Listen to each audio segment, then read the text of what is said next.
Good morning, everyone. We're just waiting for participants to join us, and the participant count is still steadily going up, so we will be starting this session in a few minutes.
Okay, good morning, everyone. Welcome to this Civic University Network conference session, which is titled Measuring and Enhancing Civic Impacts. My name is Ed Ferrari. I'm the Director of the Centre for Regional Economic and Social Research at Sheffield Hallam University, and I'm also one of the theme leads for the Civic University Network, and I'm going to be your host for this session this morning. I will say a few words about what the session is about and to introduce our speakers and the programme in a moment. But before we do get started, I do have a few housekeeping messages for you. The first is that you will have possibly already noted that this webinar is being recorded and it will be made available after the conference via the network members area. So just for your information. You can use throughout this session the chat function. So we are using the Zoom webinar platform, and there should be a chat facility available at the bottom of the screen for you. You can use that chat function throughout the session for any general commentary or discussion that you want to contribute to. Please do make sure that you send to all panelists and attendees to make sure that your contribution is read widely. And if we could also ask you to say who you are and which organisation you're from if you're making a contribution in chat, and that just helps everybody feel a little bit more engaged in this online platform. Towards the second half of the session this morning, we will be having a panel Q&A. So if you do have a question that you would like to put to the panel, you can use the Q&A function on your toolbar at the bottom of the screen. Please don't post panel questions in the chat because we may not see them that way. But if you post your questions for the panel using the Q&A function, we'll be able to field questions from there. And I will be posing those questions, or a selection of those questions, as many as we can get through, to the panel. And the final piece of housekeeping would be for an optimal viewing experience, please select the option to hide non-video participants. There's instructions to do this that have been provided in the chat function. So if you do look there, there's some step-by-step guide on how to hide non-video participants, and that just enables you to see the presentation in the best possible way. So thank you again for joining us this morning. There's been lots of great discussion throughout the course of the conference. And in this third day, we turn now to the challenge of measuring and enhancing civic impacts. And so many of you have expressed an interest in this session. It's really good to see, but also tells us just how much interest there is in the questions of how we, as civic universities, capture the impacts that we have, how we conceptualize the breadth of those different impacts, how we measure success, how we learn from ourselves as universities and learn from each other as we try to enhance the impacts that we have, particularly in our places. So that's going to be the focus of the session. We've got 3 excellent presentations coming up. Firstly, we will hear from Dr. Julian Dobson, who's a senior research fellow at the Centre for Regional Economic and Social Research, so one of my colleagues at Sheffield Hallam University. And Julian's going to spend some time introducing the Civic framework, which is a way of thinking about civic impacts that we've developed as part of our work in the Civic University Network. After Julian's spoken, we will hear from Jenny Adams. Jenny is a principal planner with Arup, and also from Tom Bridges, who's the Director of Cities Advisory at Arup. And Jenny and Tom will be reflecting on their work with the universities in Nottingham, on the Universities for Nottingham Civic Agreement. After Jenny and Tom have spoken, we'll be turning to Professor Martin Jones, who's the Deputy Vice-Chancellor at the University of Staffordshire. And Martin will be talking to us about the work that they've been doing at Staffordshire University on connected communities. So without much further ado, I'm going to ask Julian to come in, and we're going to ask each presenter in turn to share their screen. So hopefully that will work. And Julian, over to you. Thank you. Thanks very much, Ed. It's great to join you all this morning. It's been quite a long journey to this point. Ed and I have been working not just on our own, but with the Civic University Network and with a number of institutions across the country on the Civic framework. And it's been great to have those conversations and to understand a lot more about what civic activity means, not just in a theoretical sense, but from the experience of organisations and institutions that are grappling with the challenge of being not just in a place, but for a place. And we'll talk a bit more about that in a minute. So what I want to start with is just thinking about, why do we need a civic framework? Why are we doing this? And over the last year, it's been encouraging and inspiring to see some of the work universities have been doing to make a genuine contribution to their communities, and to see this coming together under the banner of the Civic University Network.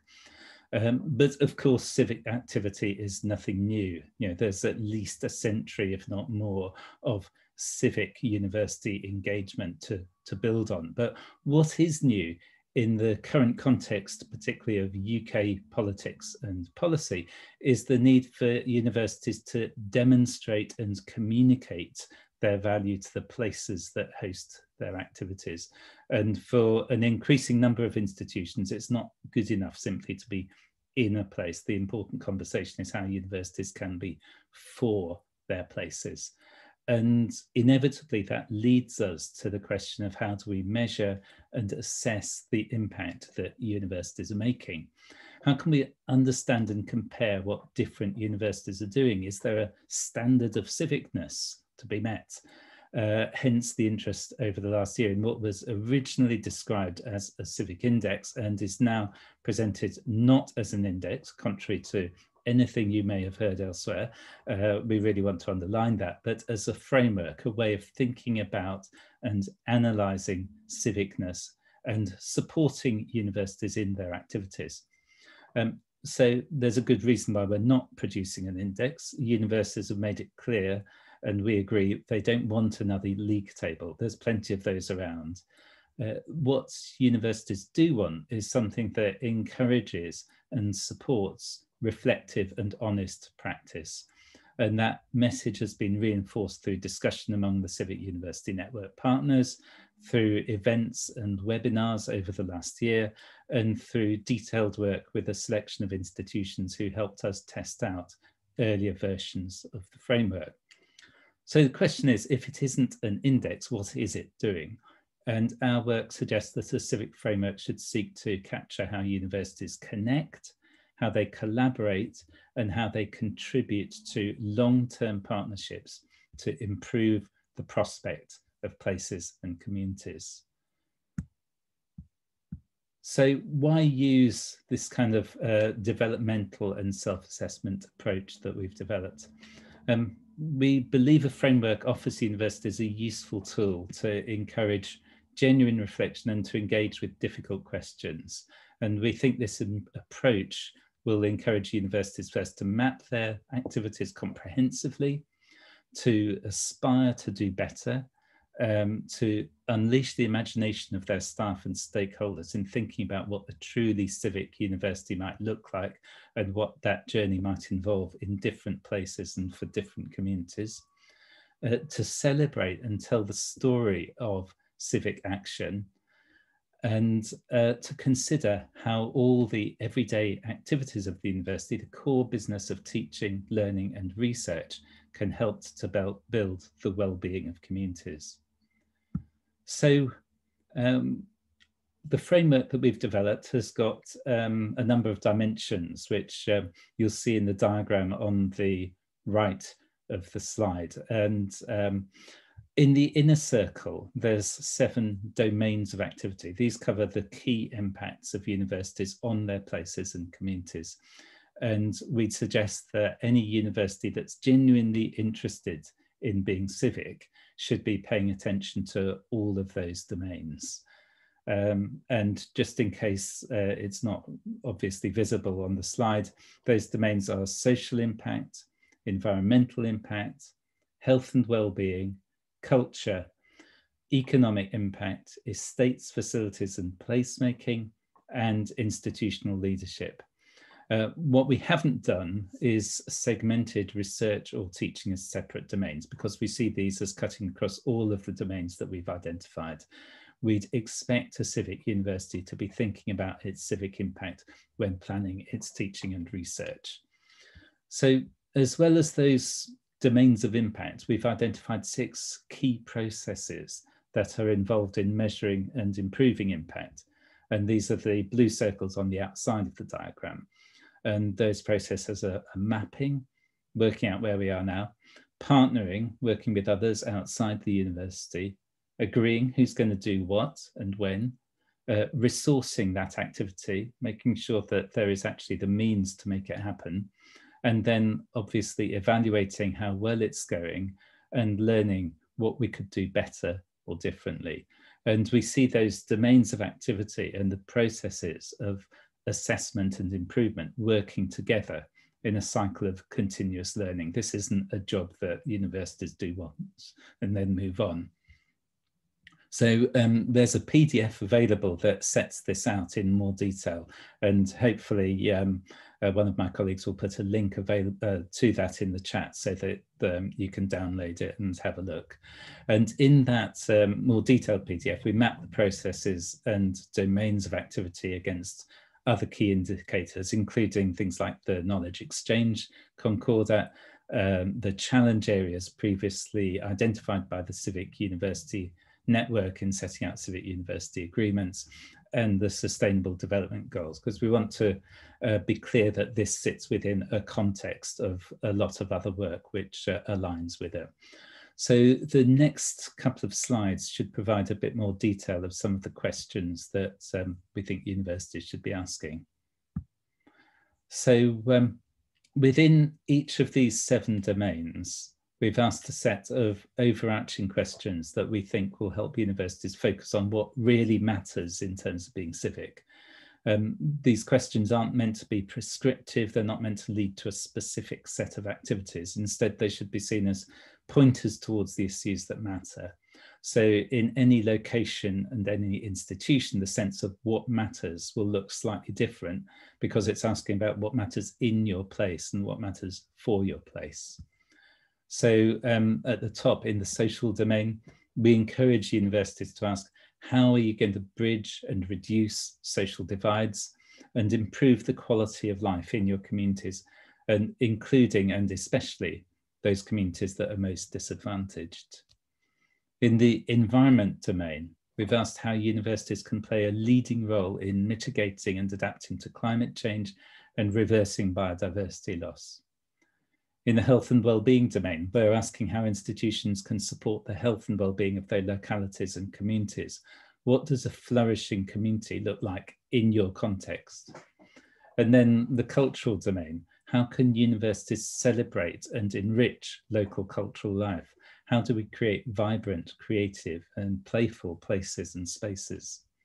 And then the economic domain, that's going to be familiar to anyone who's been working in this space for any length of time, because it's historically been the focus of a lot of the work on civic universities and particularly on anchor institutions. But what we want to do here is enlarge that question of economic impact to focus very much on addressing inequality and developing shared visions of a flourishing local economy. So it's asking, who is that economy working for, who benefits? For estates and facilities, the question is, how can our physical and digital assets be used for the benefit of the whole community? Does everyone feel welcome on our premises? Are we setting the standard for placemaking? What about our digital infrastructure? How do our communities benefit from it? And then finally, but by no means least, there's the question of institutional strategy and leadership.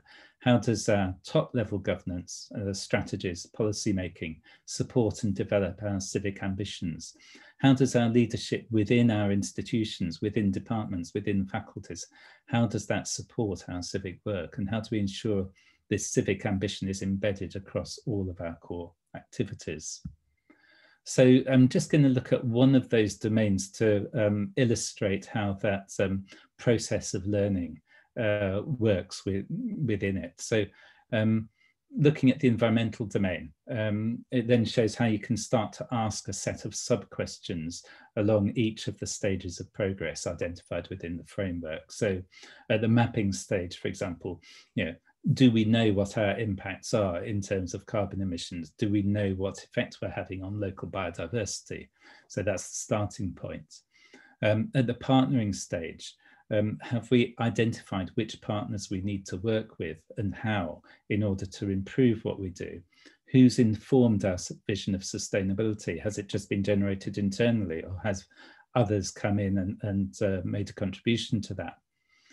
In terms of agreeing, who's going to be accountable for ensuring our university sets an example? How do we make sure that action follows the words? Then what resources have we identified to support our ambitions?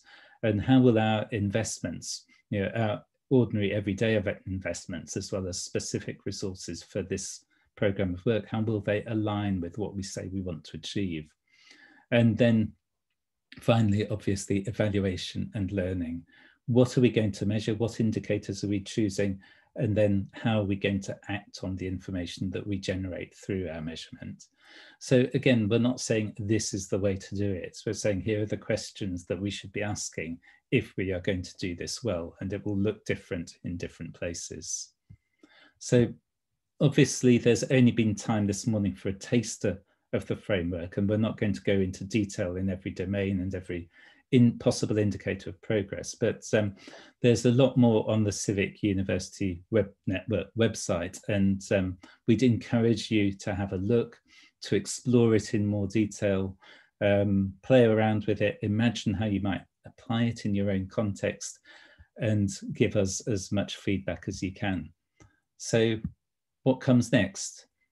Obviously, we want to see how the framework works in practice. We'd like to explore this with institutions as they embed and adapt it for their own activities and circumstances. And we're hoping it will be flexible enough to fit local circumstances, local ambitions, and the values that are shared within your communities. But obviously, the way to find that out is to start using it. So over the next year, we're looking to work with higher education institutions to embed that framework into universities' activities and develop indicators of success. So that's where we've got to at the moment. We see this as the beginning of the journey, and we're interested in seeing where it goes and where we can go with you on that. So thanks very much. I will now pass you back to Ed.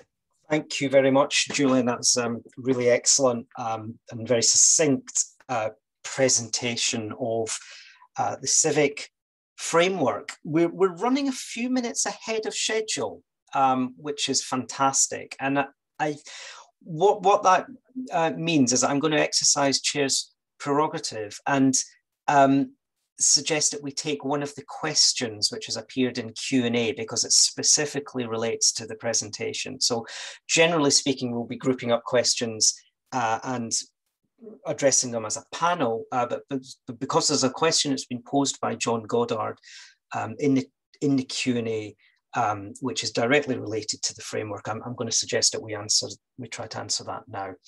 The question is, could you say more about how self-assessment is linked to peer review? Will partners be engaged in the self-assessment so that there's an outside view as well as an inside-out view? Sorry, an outside-in view as well as an inside-out view.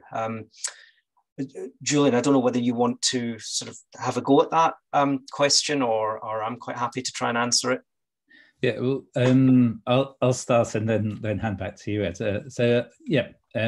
Clearly we're hoping that there will be a peer review process and that will be informed by outside partners. What we're not doing at this stage is specifying how that should happen, because I think we're at too early a stage to suggest that there's a particular model that should be applied. But I think it would make sense, for example, for similar types of institution to get together and compare and benchmark what they're doing, and for that peer review process to be to involve key local partners, for instance, local authorities. LEPs are another potential partner, community, voluntary community sector organisations, CVSs, and so on. So there are some obvious places to go in that if you want to get that peer review set up working. Thanks very much, Julian. There's just been a few questions in the chat about can we post the link to the framework? That has been done now. So if you go back through the chat transcript, you should see in a couple of places that there's a hyperlink to the web version of the framework. So please do take a look at that. And as Julian said in his presentation, do let us know what you think.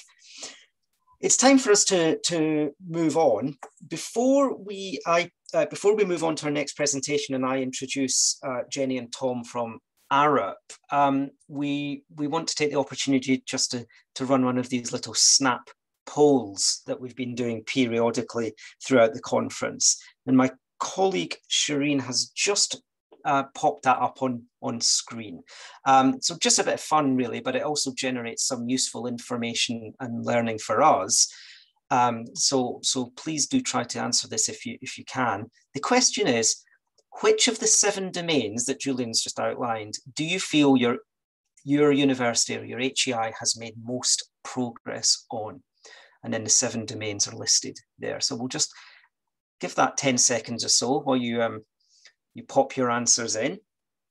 So the answers, the potential options there are social impact, environmental, climate and biodiversity, health and well-being, cultural contribution, economic impact, estates, facilities and placemaking, or indeed something not captured by those domains. I should apologise because I think we've left one out, and we've left out the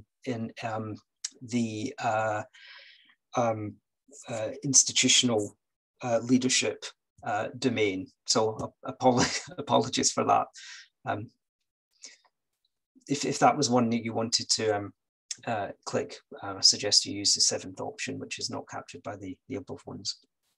Okay, so we'll just give it another 10 seconds or so, and then we'll see what the scores are. So if you've not seen that, okay, there are our results. So far, the over 120 participants in the virtual room this morning say that you know, by a reasonable margin, health and well-being is an area that their university has been particularly focused on, which is, you know, obviously really important given the challenges of the current time. And then that's all followed in sort of almost in joint second place by economic impact and social impact there, each with around 23-24%. So we're going to be returning to this question in a slightly different way towards the end of our session this morning. But let's try and bear those results in mind, because we've got a follow-up question a little bit later on. Before we do that, though, I think now is the time for me to turn to the next of our speakers. And hopefully on screen now you can see Jenny Adams and Tom Bridges, both of Arup. And I'm just going to turn over to Tom now, who I think is going to start off this presentation before handing over to Jenny. So Tom, thank you very much. Thank you, Ed, and thank you, Julian, for setting the scene for this session. Good morning to everyone. I think, Ed, you mentioned the pandemic and the importance of health and well-being, and I think it's clear that, you know, COVID-19 has put universities and their partners under huge strain.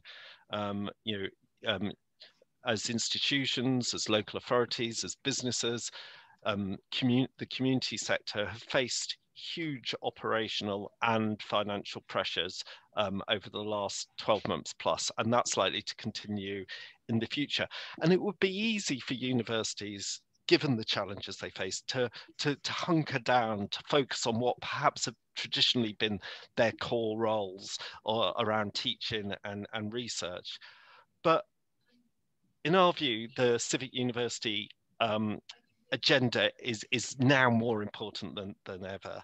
It's by universities working together with their partners in our towns and cities, where and how we can have the best prospects for driving the rapid innovation, the coordinated leadership and action to tackle many of the major societal challenges that we face. Challenges that have been thrown into sharp focus, have been exacerbated and in some cases accelerated by COVID, such as tackling climate change, such as dealing with health inequalities, accelerating productivity growth, reducing poverty, harnessing new technology and preparing our people for the future of work. We at Arup were engaged by the University of Nottingham and Nottingham Trent University to support them in developing their civic agreement, which was signed in July of last year. We were engaged around Christmas time, actually, at the start of 2020. And when COVID struck, it would have been easy for our client, the two universities, to kind of pause, to stop, to maybe put this project on the back burner. But to their credit, I think, to their huge credit, they did the opposite. They accelerated because they realized this agenda was so important. And we want to sort of tell the story today about our role and in supporting that process. And it was a supporting role. It wasn't a lead role. For that, huge credit is needed to the two universities in Nottingham. So I'm going to hand over to Jenny, who's going to talk through the stages we went through collectively. I think some of them are very relevant to the framework that Julian set out previously. And then I'll come back and offer some few reflections towards the end. So over to you, Jenny. Thanks, Tom. Yes, and thank you for inviting us to talk today. It's actually a really good time to reflect on this agreement that we helped the universities with, because it was spring and summer last year, as Tom has highlighted, kind of height of pandemic when we were helping them. So it's almost been a year since the agreement was signed. So it's a useful time to reflect, really. And in that reflection, we have had a look at the Civic framework that the network's produced. Obviously, when we did the work, that framework wasn't yet available, but it's been a good chance to kind of reflect on that process that the universities went through and indeed are still going through in relation to that Civic framework that's now been put together by the network, and almost it kind of acted as a bit of a test really to show actually the framework does offer some really useful progress steps and domains, and I think it's a really helpful tool to help universities in progressing their civic agreement. So the first stage that we went through was the kind of mapping where are we now stage. This kind of data and intelligence gathering phase, this was prior to Arup's involvement, but the universities were very clear that they wanted to understand kind of what work they already do that is civic. So they commissioned 2 exercises or studies really. One was a complementarity mapping exercise to identify where the universities were already jointly working and collaborating together. And the second study was one which researched the combined economic, social and cultural impact of the universities. And those are the figures that you can see on the screen. And I think this measuring and mapping where are we now phase was really an important thing, because it established effectively a baseline civic position, which will come in handy when the universities are then measuring their future impact to kind of compare to their baseline position. Obviously, there are some difficulties in terms of measuring softer impact and networks and sharing ideas, but the studies are pretty extensive, and you know, they go a long way to kind of confirm what was already happening that was civic. I think the point was though that the universities realized in doing this exercise, it kind of confirmed that a lot of civic activity was already happening, but that was in spite of, not because of a focused civic agenda, and that they realized with a bit more strategic civic commitment actually significantly more could be achieved. And I think this quote really nicely summarizes that from the pro-vice chancellors. So as the vice chancellors of Nottingham's universities, we agreed to commence the Universities for Nottingham project because while both of our institutions were making significant individual contributions to our region, we recognised the potential for further collaboration. Once we started investigating the potential to deliver projects in the local area, the sheer scale and number of possibilities was striking. So I think that really nicely summarises kind of, you know, why it was important that the universities progressed this and what the impact could really be.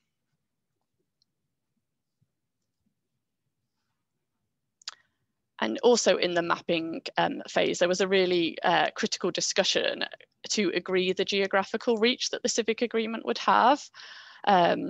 And both universities agreed that they didn't feel the civic impact should just be within the immediate environs of their campuses, but actually across Nottingham City and the county as well.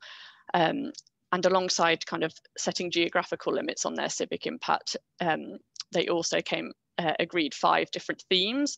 And I've compared these to the domains that the civic framework has identified, and actually you can see they were quite comparable really. For us, culture, we ended up thinking that was quite a cross-cutting theme, hence why it didn't have it's not singled out, but there was much debate about where culture should fall or whether it should be its own thing. So it's interesting that the civic framework has identified that.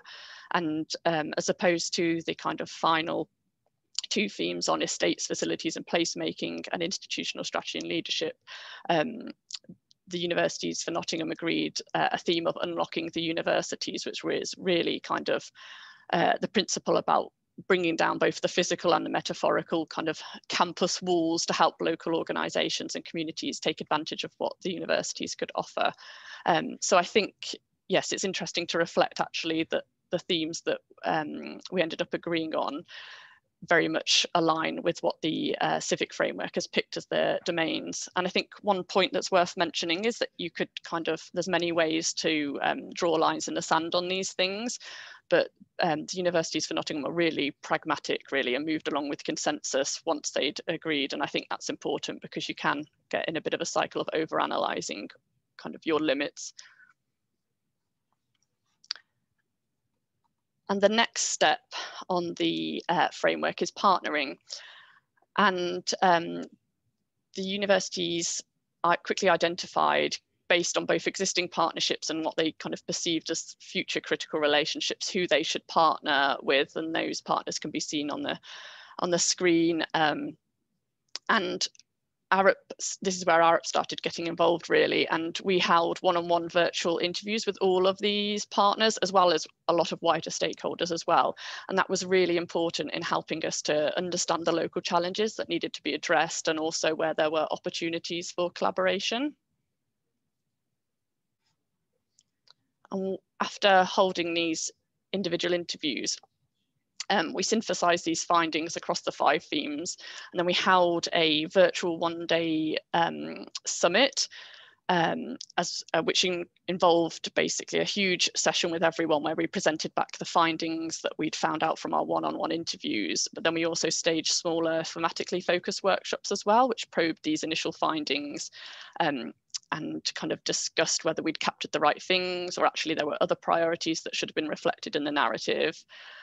So that workshop was really great at convening all the kind of major partners and stakeholders in the city, and really helped us to kind of get into the teeth of what could be action through the Civic agreement really. And it was very clear that both us and the universities, we wanted to move rapidly from a conversation to a position where we could develop and agree a programme of joint activity to form the Civic agreement, which is where the next step came in, which was the agreeing who will do what and when. So there was a process of negotiating the final content of the Civic agreement between the university and the partners. And whilst that, I think they'd admit that might have been slightly painful at times, they came out with a very clear mandate for action, and also having all the partners as signatories ensured that the agreement was publicly endorsed, and it also means that those local anchor institutions, are going to embed ownership of those tasks. And I've put a link into the Civic agreement if anyone wants to view it, but I think you can see that it's quite a practical set of context-specific actions, which was really helpful. So in the Civic framework, I noticed you had a question around resourcing and how these activities are supported. And I think, resourcing is difficult. Those coordinating the agreement aren't necessarily those responsible for delivering the content of it. And there was a real challenge to incentivize and encourage engagement from colleagues across the universities and already stretched partner engagements. But the University of Nottingham benefited from a very strongly driven project lead that actually had really good connections and relationships already, and so played a pivotal role in kind of corralling the departments and the stakeholders. And in terms of kind of resourcing it going forward, because obviously there was a phase of actually agreeing the Civic agreement, but now it's kind of moving to the delivery and actioning what was agreed in the Civic agreement. So the university set up 4 task and finish groups to take those ideas forward. And the focus also has really been on building a partnership infrastructure and communications across those organisations that have agreed to be part of the Civic agreement. And I caught up with the university last week actually to kind of discuss, how it was all going, and they said, it's really critical at this stage really in terms of resourcing to get the initiative or idea that was within the Civic agreement to a point where it can obtain funding and then effectively run itself as a project to become self-sustaining, because it's quite hard up until that point because everyone's trying to fit it in on top of their day jobs. So yeah, as she put it, there's no shortage of ideas, just shortage of resource, which I thought kind of summed up some of the challenges in progressing your Civic agreement into action. But yeah, the universities took a very pragmatic stance. They were careful not to tie themselves in knots with rules and processes, or indeed academic examination, but just get on with things, which I think really helped. And the final 2 steps that are outlined in the Civic framework, evaluating and learning. So there's already been a process of reflection really on the agreement and which ideas, remain to be realistic and achievable. We were conscious that it was produced kind of at the height of the pandemic. So that was clearly influential in some of the things that were agreed, albeit some were more long-term as well. So there's a process really of kind of already exploring new ideas and kind of digesting the agreement and checking it still remains relevant. The universities expect the document to be dynamic and refreshed every 18 months or so. And again, being very pragmatic that some stuff might drop out naturally or others become business as usual, and actually therefore because they've become embedded, they can be dropped out and make space for new initiatives. In terms of measuring, KPIs haven't yet been developed but are being considered. And I think one really important thing to think as well is the importance in terms of measuring the civic impact with your partners. So what might they be responsible for? Because some metrics might naturally fall more to them.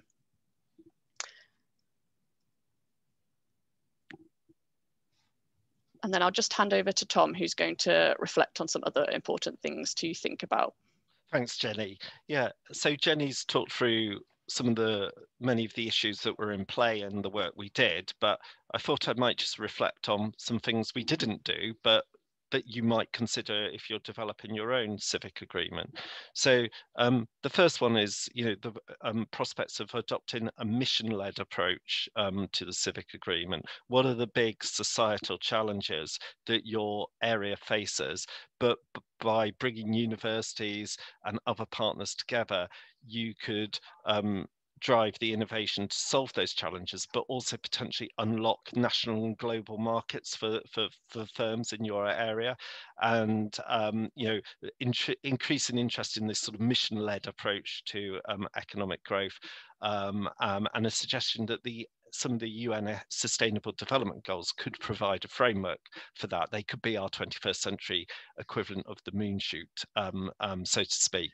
The other one is, as it was interesting in the poll earlier, that only 3% of you said that you thought the kind of physical footprint of the university, the estates, the place shaping aspect was the area where you think your institutions had the greatest impact. And I suppose that, reflecting on the work in Nottingham, perhaps that is an area where more could have been done, and I think in the context of the rise of innovation districts, the image there is of Knowledge Quarter Liverpool, in the context of the huge challenges and questions that our town and city centres face post-COVID in terms of what's happening in retail, the future of the office. What role do universities have in terms of their physical footprint in sort of driving that kind of regeneration and place shaping? So just a couple of observations of things where perhaps if we'd had more time and a longer process, we might have been able to bring into the equation in Nottingham. So to sort of sum up, we think the civic framework that has been set out provides a really useful roadmap, a really useful overarching checklist and a framework. We think it is important to establish the baseline position in terms of the basic sort of stats, the mapping of work, but also an honest conversation actually between partners about what the extent to which the university is playing a civic role, and the extent to which partners are supporting the university or universities. So reflection on John Goddard's question, I think that really needs to be a kind of grown-up, senior level, honest conversation between partners. And in Nottingham and Nottinghamshire, it wasn't just what the universities could do for Nottingham and Nottinghamshire, it was what the Nottingham and Nottinghamshire and the partners and the civic leaders and the business leaders could do for the universities. And that was a really important sort of operating principle. Clearly, having two universities working together, I think was probably quite brave, but really positive in providing that joined up approach. That's something you might think about. You might also think about how you work with the FE sector as well, given the traditionally, scope maybe for stronger links between HE and FE. And I think senior leadership was really critical here. Jenny put the slide with the quote through the two vice chancellors, and this worked because it was a priority of the two vice-chancellors, and everyone involved in the process knew it, and I think that's really important. Pace was important. You know, we didn't let perfection get in the way of success. Prioritization, we didn't try and cover everything. We picked a few areas where we can make a difference, and pragmatism, as Jenny has explained. So I think to close, and the next slide just has a sort of summary of kind of everything that fed into the agreement, and the content of it. You know, place matters more than ever. Universities need all the friends they can get. We won't tackle the big challenges we face if universities don't work well together with partners. We think the framework that's been set out, which has real parallels with the work that was led by the Universities for Nottingham, has huge merit. I suppose the one thing I would leave you though with is, don't get bogged down too much in the detail. Don't try, whilst it's helpful to measure some things, don't try and measure everything and lose sight of the wood for the trees, because ultimately you need to communicate this in a way that cuts through to real people and wins hearts and minds. And I think that was also a really important feature of what the Universities for Nottingham did.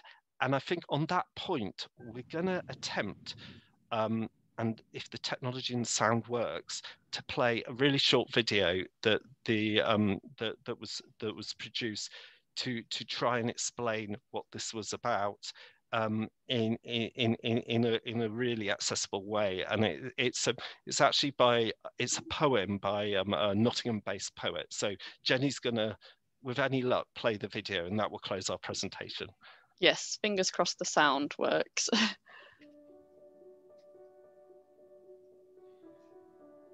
So what's in it? The drippy, gooey magic stuff that makes a place a place. Oh. What's the marker, the measure of a future there to take? It's the seed that's watered in a child's mind. It's the force of machines engineers design. The hand held out by a social enterprise. It's a mum feeding baby, shame-free. It's the push behind the pen of an illustrator. It's the time given out by a volunteer trainer. It's the plans sketched down on blue checked paper. It's a patient on a pathway to health. It's the song that the city sings, the promise we've got. It's the trading of ideas, sharing our lot. It's the bridges we've built and the doors we've unlocked. It's the people, the universities, together for knots.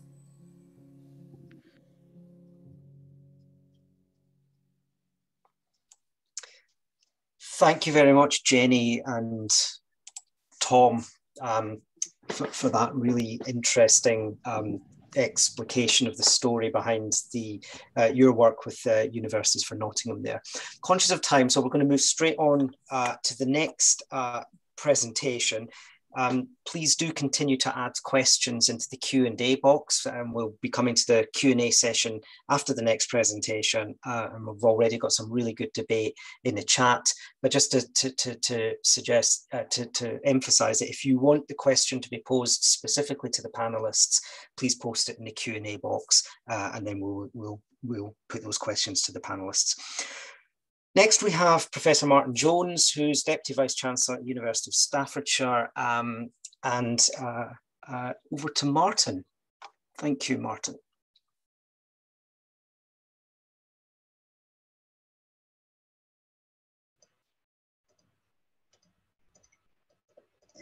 Thank you. I'm just trying to share my screen and also the video.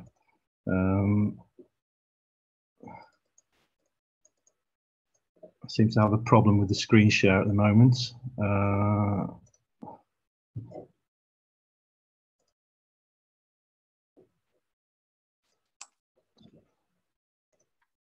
There's a problem with my system sharing the screen. Can you do me a favour? If I email you now, absolutely, yeah. Can you whilst I'm emailing your colleagues, I'm very grateful for the links between the presentation. I think there are links between what I want to say in the next 10, 12 minutes that builds on Julian's presentation but also builds on the presentation of Jenny and Tom. As you'll hear me say in a minute, I'm fully embedded and wedded to the Civic Index and now the framework. I think it gives us a particular approach that needn't be qualitative. I think it's quantitative and qualitative at the same time. I think certainly the case study that I'll talk about, which is the case study from my institution, I think it gives us a framework that we haven't had before. I think it gives a specificity. I think I agree with the previous speakers and the links of the important links between this and the UN Sustainable Development Goals. I'll be with you in a moment on the presentation. But I think there's a symmetry between the presentations. That's really, really important, Ed. I'm just sending you the files now. It's a single Martin, file. I have a version of your presentation from 2 days ago. Yeah, if it's not changed, I've added 3 slides at the back, Ed. You can just see this when it comes here. Because I think, we, like colleagues online, we signed up to the UPP Civic Commission very, very early on. Unlike Nottingham, though, we didn't lunge into a civic agreement. We didn't do that for a number of reasons. COVID impacted, as we've heard from the previous presentations. I think COVID-19 and the situation from March, I think, made us pause. We had the role of our health students. We had volunteering across the university. We were involved in other forms of activity. We were involved in webinars, small business support. As an active practice-based university, we were involved in helping the local and regional economy. So in a sense, I think COVID made us pause on this entire intellectual agenda.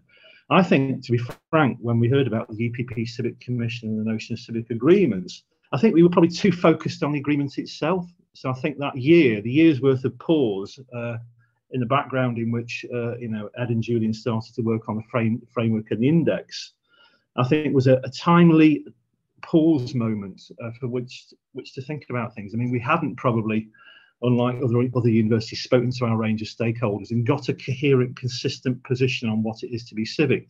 Civic, in my mind, and I'm talking to you as a professor of human geography as well as the portfolio holder on the executive in terms of civic, it's rather like social capital before. It can mean everything and nothing.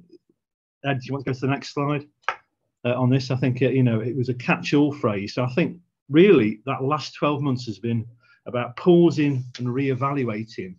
But also connecting, as you see on the bullet points at the end of this slide. I think we were developing prior to the Civic Commission work and over the last 12 months by my colleague that's online, Nicola Grattan, who's one of the participants, who's got the strategic lead under myself. We were already kind of developing a connected communities approach to the university that chimes with some of Julian's points and also the Nottingham case studies. And I think the framework plus our approach on connected communities with the ESDGs, the goals, is where I want to take this presentation. Next slide, please. Because I think looking at the Julian's presentation, what we've been trying to do in Stoke-on-Trent and Staffordshire, if you know this locality, low skills equilibrium, left behind place, etc., Brexit capital, is we've been trying to make Stoke-on-Trent and Staffordshire the great place to live, work and study. As a geographer, I'm into place making and region making. And with Nick's work, Nick Grattan and myself have been working on trying to make this live. Because when we talk about the civic to our board of governors, they often don't get it because all they're interested in is the KPIs. And of course, there are 32 KPIs for this university. And the link between tying this to meaningful activity through the KPIs is critical. But standing back from this, the intellectual work that we've been trying to do here is to say to you, look, if you're interested in the civic, as most of you online know, in our mind at Staffordshire University, it's about co-creation, it's about community giving, but it's about place shaping. And place shaping is a really, really important concept, rather like placemaking. Next slide, please, Ed. Because what we've been trying to develop, and this has come up through the chat in terms of a case study, we've been trying to develop a civic advisory network. John Goddard's question about peer review is important here. Next slide, Ed, and it will fill out the cells. Because for us, a CAN, what is a CAN? These are our stakeholders. It's our students, it's our staff, it's our public and our private sector partners, it's our community sector partners, variously defined. It's also in a university like this with a lot of local recruitment. It's the important links between our alumni, our honorary graduates, but also, in my mind, colleagues, it's the link between the civic and the civil. Civil society and the civic are two interrelated categories. Members of the public, do they know what we're about? So what we've been trying to do in the background, whilst also grappling with COVID, is trying to have a civic advisory network to understand our needs, to identify our priorities before the agreement, of course, but also to have a process of participation and consultation. Next slide, please, Ed. Because we've been grappling with what difference do we make, and then return again, Ed, and you'll see the cells come up. We've been trying to say, what do we, and this is a challenge I get as the Deputy Vice-Chancellor from the Board of Governors, because all they're interested in is probably student recruitment, student retention, and graduateness, etc. And in my mind, there are two underpinning pillars that make a difference. And our first poll was about this, wasn't it, colleagues, about social and economic. In my mind, it's the both. But in my mind, what I'm going to talk to you about is the connections between the social, economic, health and well-being, the environmental and the culture. Because what we're involved in doing at Staffordshire University is mapping our existing work and indicate to create areas of impact across these 5 areas and how they interwork together. Next slide, please, Ed. Because this is where the link comes to Julian's presentation. So Julian's presentation was the top right-hand corner. What we're trying to do is to map that index and framework through our Civic Advisory Network, which is the bottom right-hand slide on your screen. But also, this is where the previous presentation comes in, is how do you tie that together to the Sustainable Development Goals that are in the UN and elsewhere? Because what we're trying to do is, like colleagues online, we're trying to identify existing indicators, connect it to projects and priorities to give this initiative traction, to develop a civic framework in the background, but also to engage stakeholders. And them stakeholders are as much your internal staff and your students as civic and civil society here. So there's a lot of impact detail on here that we're developing through consultation and negotiation. And there is a danger of overthinking this, of course, colleagues, as we've noted before. Next slide, please, Ed. So going back to the difference that we make, and carriage return again, Ed, please. You'll see the economic and social coming back in. And this is where I think the civic framework, previously called the Civic Index by Ed and Julian, gives us a structure at Staffordshire University, I think, for linking to the glocal. The glocal, of course, as a geographer, is the global and the local. The glocal structure of prioritising, I think, the SDGs across the university. Stakeholders, including internal and external consultation, are helping us to prioritise this. We're having a big conversation, and the Civic Advisory Network is helping us identify which of the SDGs will become a priority for next year. We are evaluating and reporting our structures, I think, to combine the SDGs that Julian talked about, and it's a way of streamlining our understanding to address global challenges as a university, certainly in the context of post-COVID economic recovery. Next slide, please, Ed. Going into this in more detail, and carriage return again, please, Ed. What we're trying to do then is map our existing work and indicators to create 5 areas of impact. The 5 areas of impact that were on my previous slides, the social and the economic being the 2 high-level indicators, but smaller specific themes in relation to health and well-being, environment and cultural. Next slide again, please, Ed.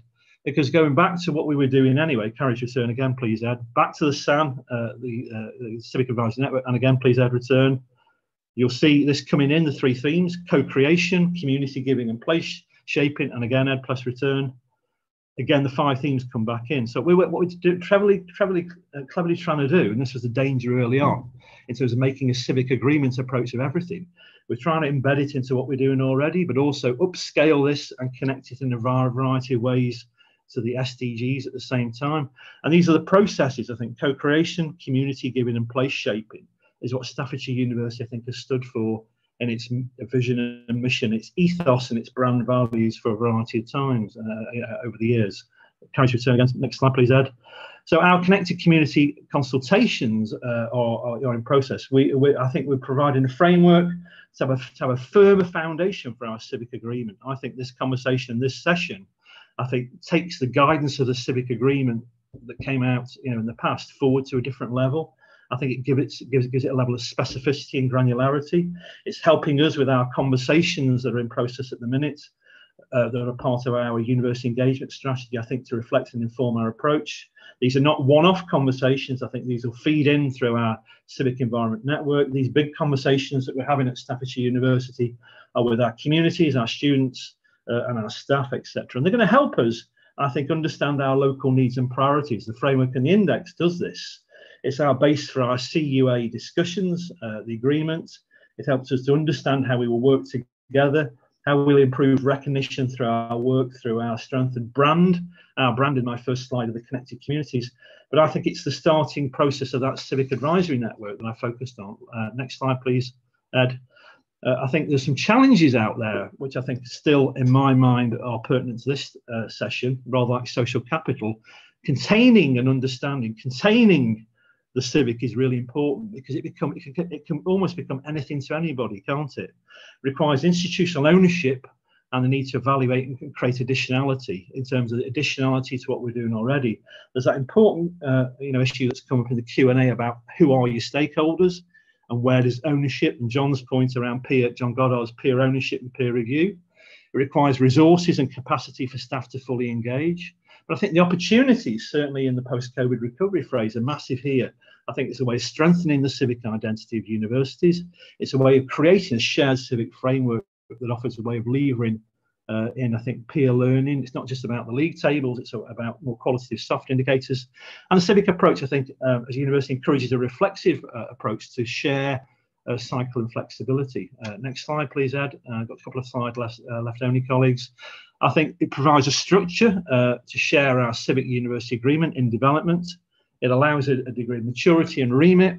It's about impact, but also it's about identifying gaps in our understanding, identified internally by ourselves and through our partners at the same time. Next slide, please, Ed. I want to conclude with leaving you some thoughts. In my mind, the index and the framework in the context of being civic as a university is how we think about, as a sector, the interlinkages between people, place and society. In my mind, those cross-cutting themes at the bottom are what this is really, really exciting about. As a sector that's getting battered and bashed by how we relate to FE, etc. I chair a sixth form college next door, so I'm involved in FE. We have 20 schools through an academy sponsored by the university. So these are live intellectual concerns. Next slide, please, Ed. Because people, place and society, I think, links to all the other things. And this slide is old, of course, because the UK industrial strategy has been archived. But if you see the SDGs around the left-hand side, look how, if we were embedded and wedded to these as a community through the index and the framework that Ed and Julian are talking about, how we can link this to World Economic Forum, to the WHO, to the European Research Council priorities, etc. And the next slide, please, Ed. So this is other parts of my portfolio where this is useful. And I'll leave you with this slide. This is the academic strategy of Staffordshire University that I've been involved in developing for the last 18 months. And the people, place and society strand is part of our connected curriculum continuum. A bit of a mouthful, but this is the framework by which we are designing all undergraduate and postgraduate courses. So I would claim here that the civic is embedded within the curriculum of the university and the students. The students, I think, are an essential part of what we do in terms of educating them and providing them with a curriculum experience to leave the university and go out in the wide world. So certainly, Ed and Julian, the index and the framework, I think, has in a really clever way influenced our thinking behind our entire university academic strategy through the notion of people, place and society. So I'm utterly grateful for the stimulation and the involvement in the UPP initiative, but also being part of the group of folk involved in looking at the index, now called the framework, and try and put it to work. And I think, Ed, if you press return again, I think that's the end of my slideshow. I'm trying to keep to time here. Grateful to Nick Grattan, my colleague from Staffordshire University, for being the kind of wheels on the ground on this. But this is helpful, Ed, because I've got a broad portfolio, and this is one of the things that helps me connect it as an ecosystem. And I'll shut up there. Thank you very much, Martin. And very grateful to you for giving that insight into the strategic development of your own civic thinking and that connection with communities in your particular geography. Some really interesting questions coming in on Q&A. One, I think, that I noted in particular was around identification and prioritization. So we might come back to that, because I think you said quite a lot about the importance of working with communities on prioritization. So just to flag that in a few minutes when we come to the panel discussion, I do intend to bring that and other questions. Just before we do, the second in our promised snap polls, just returning to those 7 domains, and you'll remember that about just over half an hour ago, we posed a question: which of the 7 domains do you feel your university had made the most progress on today? And I should have said at that point, if you're not from a university, your views obviously matter on this as well. So if you can sort of answer from your perspective or your assessment of what the university closest to you is at. So the follow-up question is, which of the 7 domains do you feel your university or the university closest to you now needs to make most progress on? And that might be different clearly to what your answer was the first time around. So give that another 10 seconds or so. Just to read out, and we have got that 7th domain of institutional strategy and leadership now added. So social impact, environmental climate, biodiversity, health and well-being, cultural contribution, economic impact, estates, facilities and placemaking, or institutional strategy and leadership. Now, I know these are very blunt instruments, these tools, but it's sort of just a bit of a snap poll just to get some debate going. So apologies for forcing you into choosing just one option rather than multiple, but it just makes analysis a little bit easier. Give it 5 more seconds, I think, and then I will ask my colleagues to see if they can press the magic button. And there we go. So the clear answer in front this time, and that was one of the 2nd place answers last time, is social impact. Interestingly followed by institutional strategy and leadership. Now, unfortunately, we don't have a comparator there because I managed to miss that out the poll answers first time round. But that does suggest that there's still a job of work to be done within universities around how senior leaders and strategic visioning and strategy making integrate civic objectives, which is interesting. And then 3rd place, environmental, climate and biodiversity, which seems only too important given that the UK is hosting obviously COP21 later this year in Glasgow, potentially. Okay, so let's move on to the panel discussion.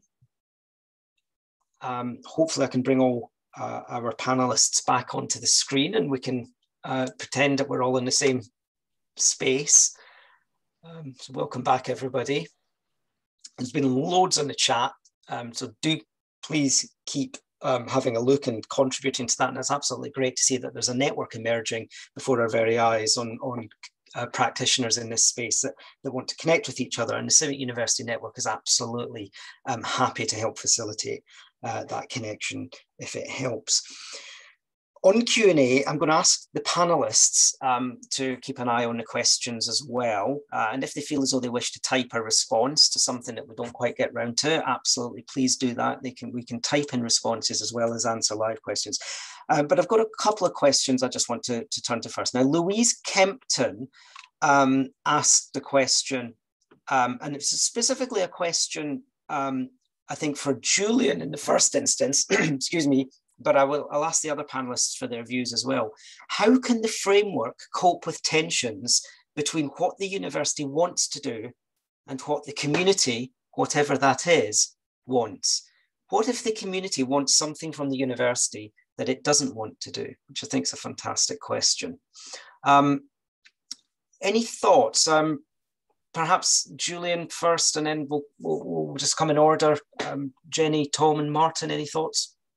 So Julian first.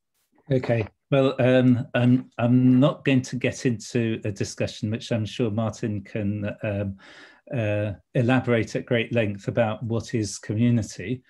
I think let's start with seeing communities as the collective of people and interests engaged with our universities in our places, communities of place and also communities of interest. What if the community and the university have different interests? Of course they're going to some extent. So I think you've got to have a process of discussion, negotiation, partnership building. And what I think was also mentioned in one of the questions or in the chat, the time to make that partnership happen. So yeah, there are bound to be conflicts, there are bound to be tensions. I think if it gets to the point where the community is seen as something other than a university that is trying to impinge on what the university wants to do, then that would be a sign to me that that partnership building is not taking place.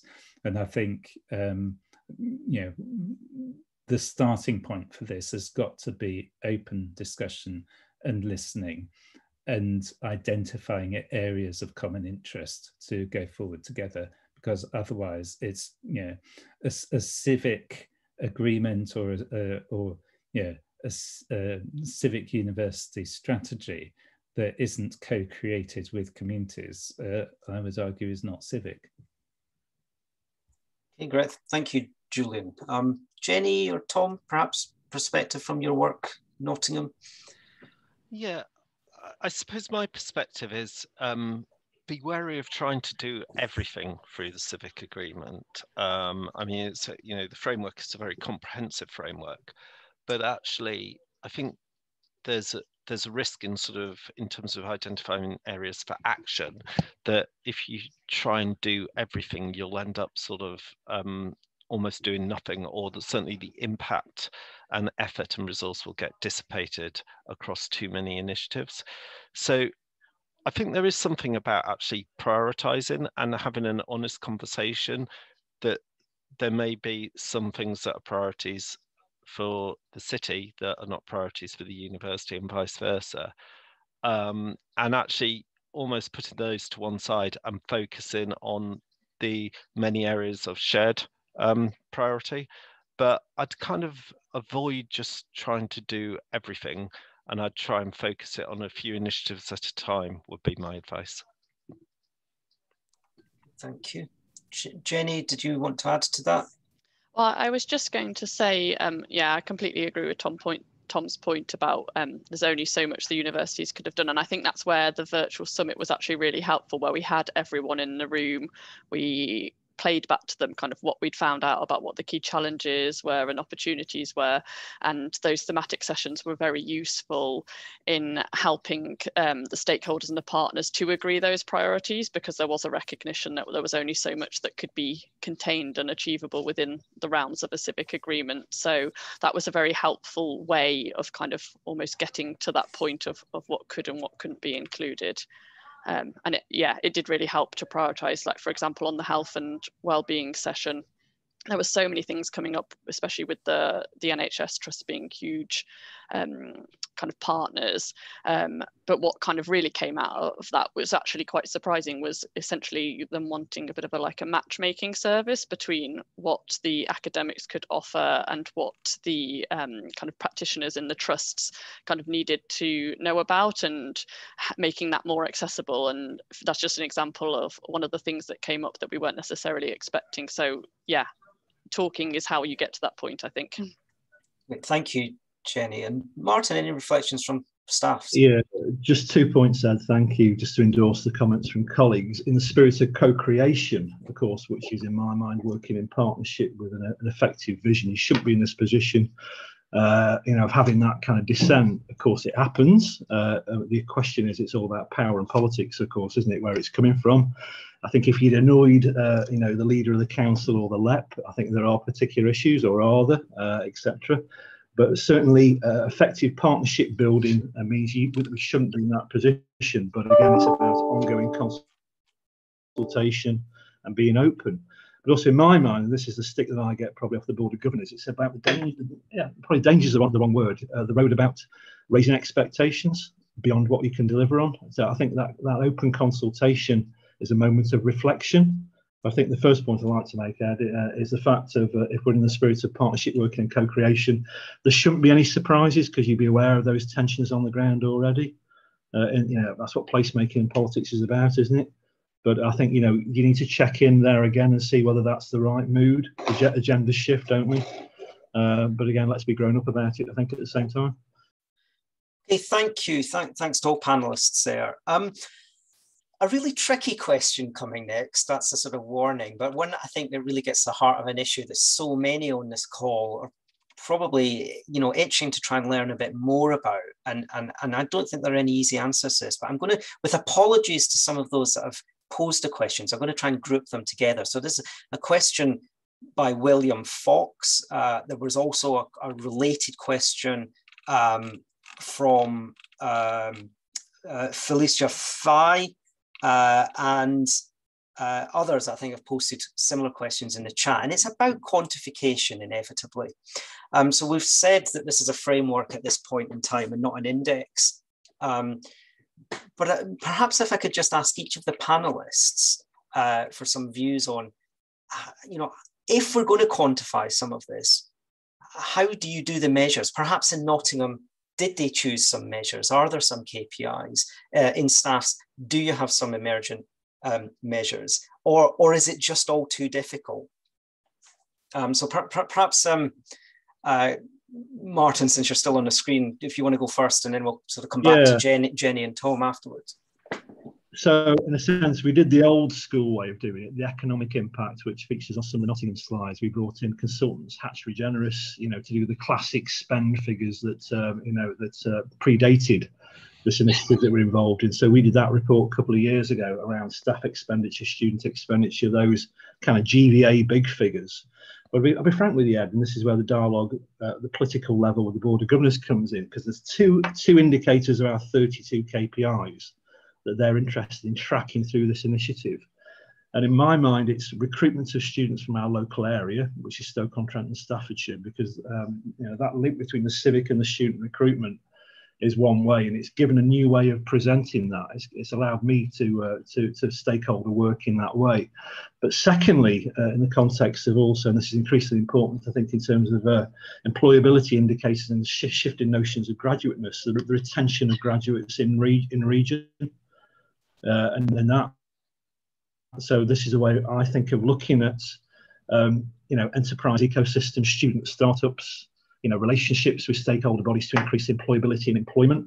So those two indicators on student recruitment and student retention, which is why I think I'm preempting the economic and the social in this presentation that I did earlier, are two of the lead indicators from our KPIs that are pertinent to this initiative in a way. And I think it's allowing us different ways of looking at this through realigning partnerships and practice. So I think, you know, it's been a helpful way of probably recalibrating is the easiest way of putting it. Thank you, Martin. Jenny and Tom at Arup, any thoughts on quantification? You know, even if there are pitfalls involved in that. Yeah, so I'd agree with Martin. I think it's helpful to know, to have the data around the economic impact in terms of the employment, the spending of your institution, and, you know, in a sense that's almost a sort of, in Nottingham, that was a kind of baseline piece of information going into the process. I think that is helpful to a point, but I think, you know, I think what's really important is explaining not just how important or how big economically the university or universities are, but to put some metrics around how you can make an even bigger difference.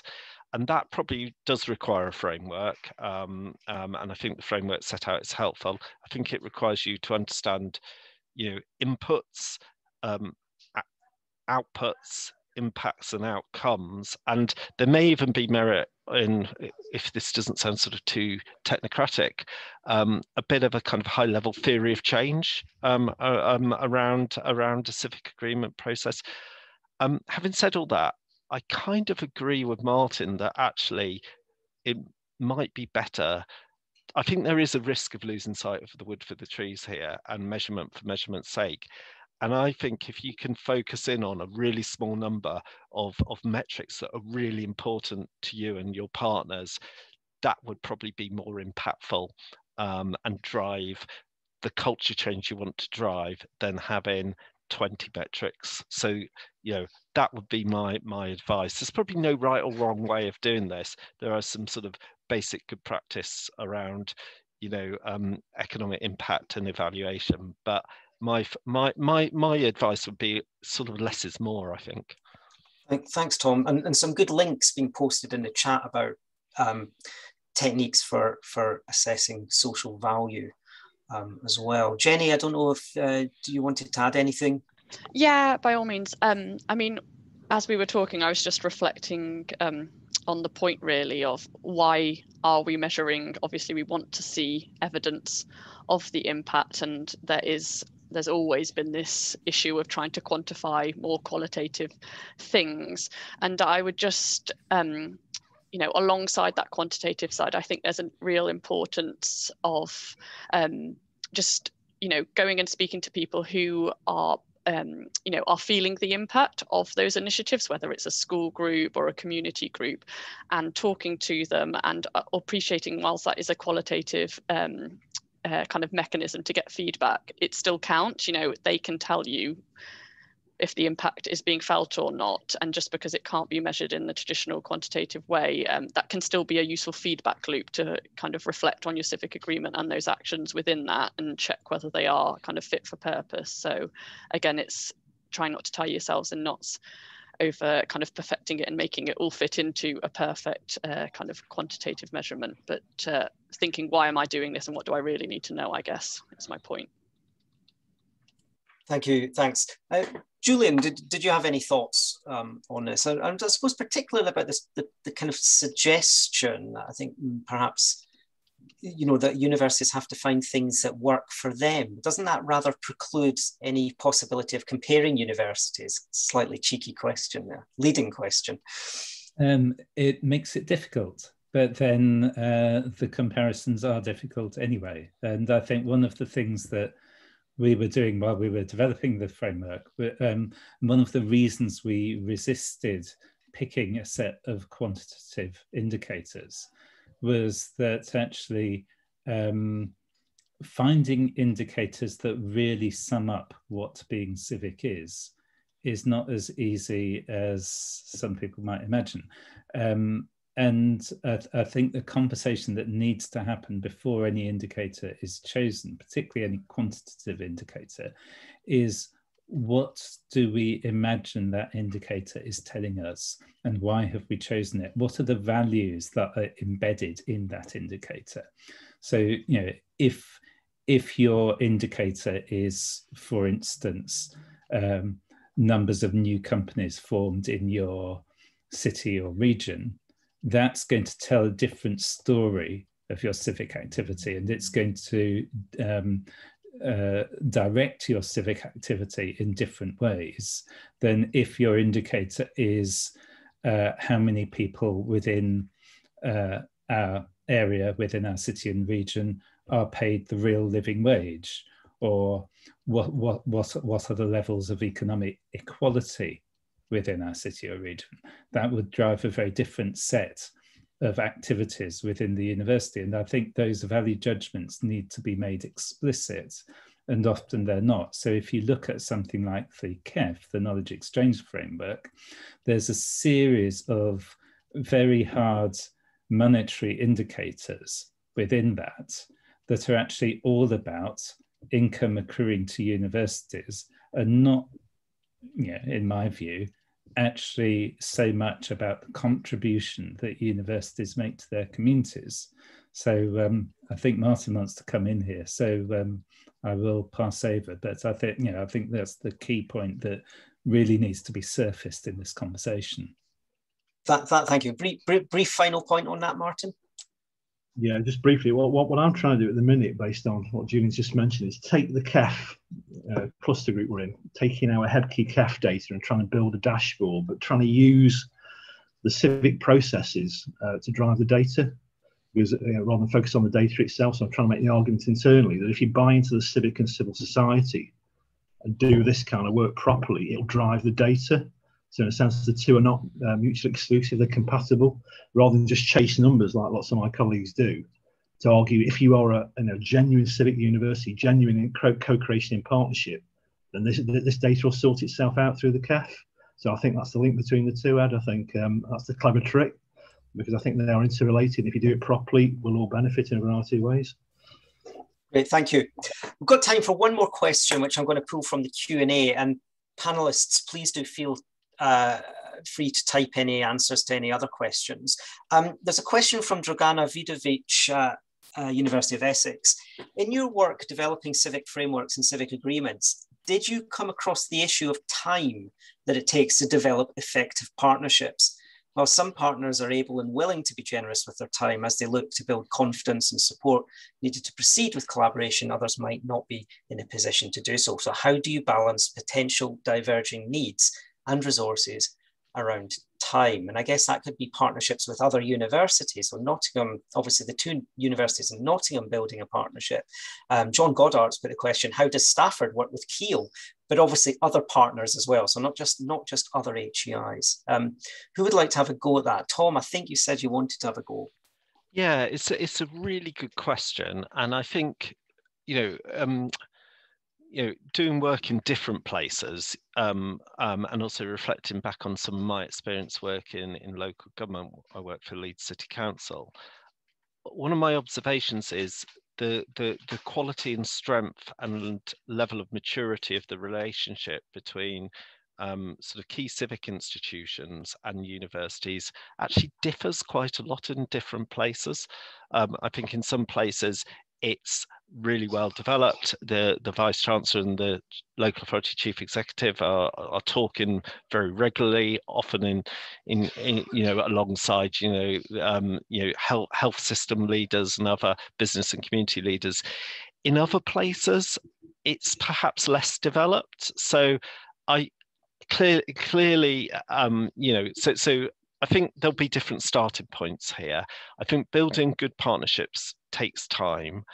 I think the senior level leadership on the agenda matters here. Actually, you need a bit of clout for partners to take it seriously. However, there is sometimes a bit of merit in pace. And actually, what was the universities for Nottingham Trent University of Nottingham drove the process to quite a hard deadline, and were quite disciplined in saying, well, we could have a further discussion around this, but actually, we want to get this done. There was a bit of an element of why waste a crisis in the context of COVID.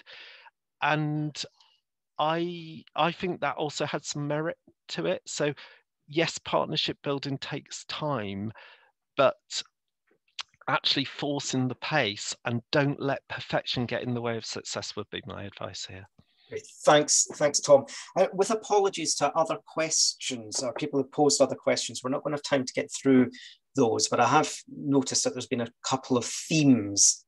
So your question may have been answered as a byproduct of another answer. So apologies, we nearly are out of time. One very brief question, which I'd like to put to the other panelists, which is a question which has been posed by Lisa Mooney, and it's about what do we do with all the data generated through this? Is there a role for bringing all this data together in some sort of observatory? So it's an interesting question for any quick responses to that. I can simply say yes, Ed. Yes, please, and let's do some PhD projects on it. Probably, I think it's a way of generating some knowledge, driving some research around it. We should do it in collaboration, shouldn't we? Okay. Any final thoughts from other panelists on that challenge? Okay, go on, Julian. Yeah, I mean, just to echo what Martin said, if it would be great to actually start to pull all this stuff together. We need to resource it properly, and we need to do some serious work actually looking at what comes out of this. But let's make sure that the focus isn't just on universities exploiting the data that they generate, but actually how can we use this to help us have better conversations with our places and with our communities. Great, thank you. And thanks to all panelists for their presentations this morning. It's been a fantastic session. Thank you to everybody who's engaged in probably one of the longest chat transcripts I've seen. Hope you found the session useful. A poll has just popped up on the screen. Final poll of the session, I promise.